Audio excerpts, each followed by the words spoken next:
حلف الفضول۔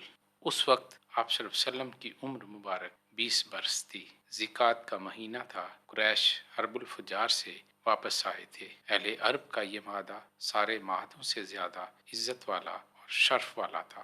سب سے پہلے حضرت زبیر بن عبد المطلب رضی اللہ نے اس مادے کی طرف دعوت دی۔ بنو ہاشم، زہرہ، تمیم، عبداللہ بن جدعان کے گھر جمع ہوئے۔ اس نے ان کے لیے کھانا بنایا۔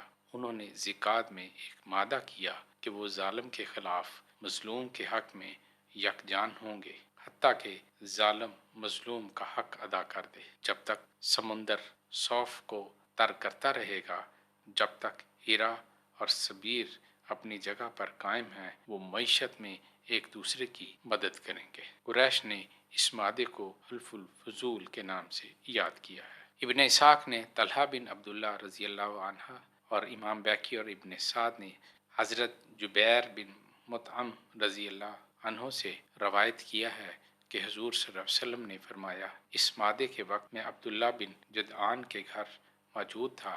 میں یہ پسند نہیں کرتا کہ اس کے بدلے میں مجھے سرخ اونٹ بھی دیے جائیں۔ اگر اسلام میں بھی اس جیسے مادے کی دعوت دی جائے تو میں اسے قبول کروں گا۔ امام بیہقی نے حضرت ابو ہریرہ رضی اللہ عنہ سے روایت کیا ہے کہ حضور صلی اللہ علیہ وسلم نے فرمایا، میں قریش کے اس مادے میں شریک تھا، میں مطیبین کے مادوں میں شریک نہ تھا۔ میں حلف الفضول میں اپنے چچاؤں کے ساتھ شریک تھا۔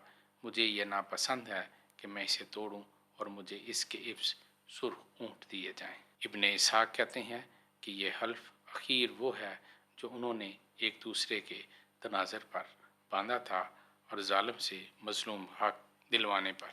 وجہ تسمیہ یہ ہے، عربی میں فضل کی جمع فضول ہے، فضل بمعنی خوبی۔ دوسری وجہ، اس حلف میں فضل نام کے اشخاص زیادہ تھے۔